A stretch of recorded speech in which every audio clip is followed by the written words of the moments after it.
स्वामी समर्थ. जय जय स्वामी समर्थ. श्री स्वामी समर्थ. जय जय स्वामी समर्थ. श्री स्वामी समर्थ महाराजांच्या नामस्मरणाने आजच्या व्हिडिओला सुरुवात करूया. शुभ दुपार तुम्हा सगळ्यांना. कसे आहात तुम्ही सगळे? आशा व्यक्त करते स्वस्त असाल, मस्त असाल, स्वामींच्या सेवेमध्ये रममाण असाल. आज आहे 2 जून आणि 2 जून पासूनच गुरुगोचर होत आहे. आता गुरुगोचर म्हणजे काय हे मी तुम्हाला सांगितलेले आहे. जसं एका राशीतून गुरुचे दुसऱ्या राशीमध्ये म्हणजे परिवर्तन होते, म्हणजेच परिवर्तन म्हणण्यापेक्षा भ्रमण होते आणि आता या वेळेस ते कर्क राशीमध्ये होत आहे. तसं तर गुरुगोचर व्हायला एका राशीत पुन्हा गुरुगोचर व्हायला 12 वर्ष लागतात आणि त्यामुळेच गुरुगोचर याला जास्त महत्त्व ज्योतिषशास्त्रामध्ये दिलेलं आहे. गुरुगोचर होण्यामुळे काय काय फायदे होतात ते आपण आजच्या भागामध्ये बघूया. गुरु म्हणजे काय तर गुरु ग्रह स्ट्रॉंग झाला की गुरुबळ वाढते आणि आपल्या भौतिक आणि समाधानिक ज्या इच्छा असतात त्या पूर्ण व्हायला मदत होते. सगळ्यात जास्त जबरदस्त फायदा होत आहे तो कर्क राशीला, कारण कर्क राशीमध्ये अगदी 12 वर्षांनी गुरुगोचर म्हणजे गुरु कर्क राशीमध्ये प्रवेश करत आहे. त्यामुळे कर्क राशीने खूप जास्त गोष्टींवर फोकस करायचा आहे. सगळ्यात पहिलं म्हणजे आपले काम जितके प्रामाणिक ठेवाल, जितके कष्ट कराल त्याच्यापेक्षा 100 पट लाभ तुम्हाला होणार आहे. कारण तुमच्या राशीतच चक्क गुरु येत आहे. गुरु शुक्र हे आपल्या राशीमध्ये जर एकदम प्रबळ असतील तर आपल्याला लक्झरियस लाईफ जगता येते. त्याच पद्धतीने गुरु आपल्या ग्रहामध्ये आपल्या राशीमध्ये असल्यामुळे आपली निर्णय क्षमता वाढते आणि त्यामुळे आपण घेतलेला कुठलाही निर्णय चुकत नाही. योग्य त्या निर्णयावर आपल्याला गुरुंनी नेले किंवा गुरुने नेले तर आपले बोट धरून ते कायम असतात आणि त्यामुळेच आपल्या आयुष्यामध्ये चांगले परिवर्तन बघायला मिळते. त्यामुळे कन्या राशीने काय करायचं आहे तर कामावर फोकस करून तुम्ही कष्ट करण्याच्या मार्गावर चाला. एवढे आता बघा 5 महिने ओळीनं हा योग आहे आणि पुढे पण चालू राहणार आहे.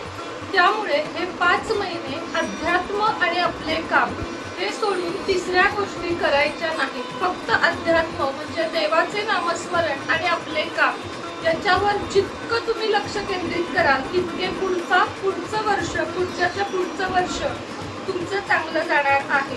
सेवा करा, म्हणजे स्वामी समर्थ असू दे, साईबाबा असू दे, गोंदवलेकर महाराज असू दे, गजानन महाराज असू दे, दररोज सेवा करायची आहे.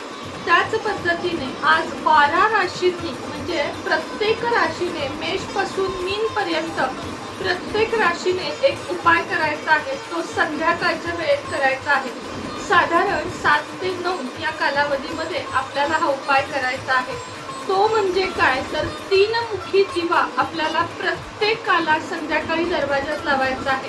काय करायचं ऐका, नीट सांगते.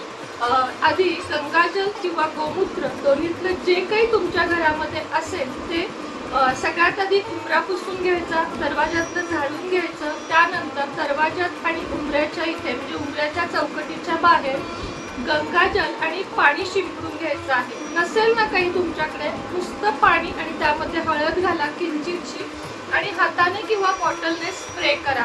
त्यानंतर उंबऱ्याची पूजा करून घ्या. 5 ते 6च्या दरम्यान उंबऱ्याची पूजा करून घ्या. पूजा म्हणजे हळदीचं लेपन केलं पाहिजे असं काहीच नाहीये. हळदी कुंकू लावा, फूल वाहा, अक्षता वाहा, रांगोळी सकाळी काढली नसेल तर थोडीशी रांगोळी काढा. संध्याकाळी 6च्या दरम्यान दरवाजा स्वच्छ करून घ्या आणि दरवाजावर शुभ लाभ लिहायला विसरू नका आणि एक स्वस्तिक काढायचं आहे कुंकू किंवा हळदीनं किंवा कुंकू हळद मिक्स करून.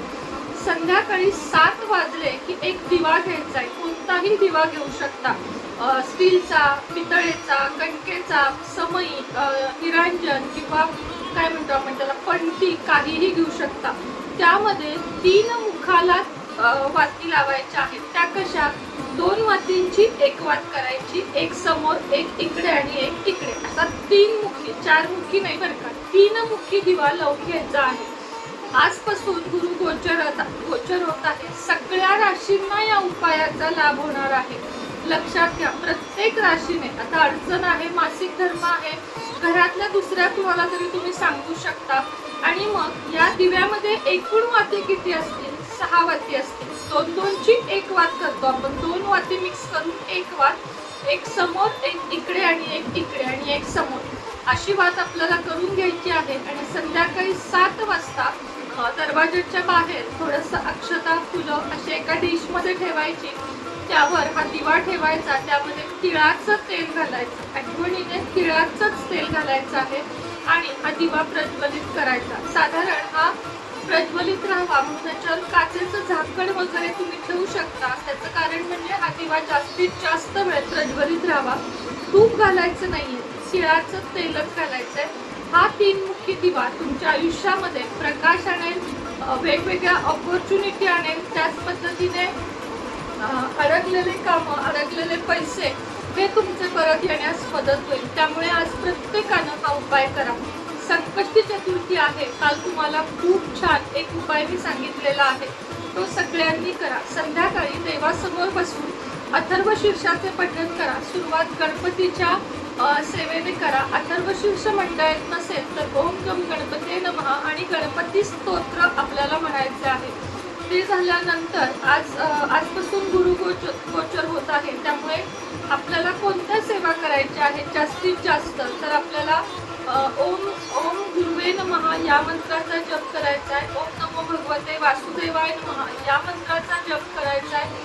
जेवढा जमेल तेवढा श्रीराम जयराम जय जयरामचा जप करायचा आहे. आपल्या श्री स्वामी समर्थ महाराजांचा श्री स्वामी समर्थ जय जय स्वामी समर्थ किंवा श्री स्वामी समर्थ हा जप आपल्याला करायचा आहे. या सेवा आज संध्याकाळी बसून देवासमोर करायच्या आहेत. व्यंकटेश स्तोत्र आणि श्री सुक्त सुद्धा यासोबत आपल्याला वाचून घ्यायचे आहेत. रोजच्या रोज आजपासून तुपाचा दिवा लावायचा आहे. तुळशीच्या इथे एक आणि देवघरामध्ये एक न चुकता लावा आणि त्यानंतर तुम्ही मला रिझल्ट नक्की सांगा. तर आजचा हा उपाय होता 12 राशींसाठी. आणि तुम्ही मला विचारलं होतं की सगळ्या राशींसाठीच हे महिना चांगला आहे का? महिना म्हणजे गुरुगोचर, आवाज येतोय सॉरी, गुरुगोचर चांगले आहे का? तर हो, प्रत्येक राशीसाठी गुरुगोचर हे चांगले आहे. विशेष करून सिंह, मीन, कन्या, वृषभ या राशींना प्रचंड जास्त फायदा संभवत आहे. पण बाकी यांनी जरी हा उपाय केला तर सगळ्यांना प्रचंड लाभ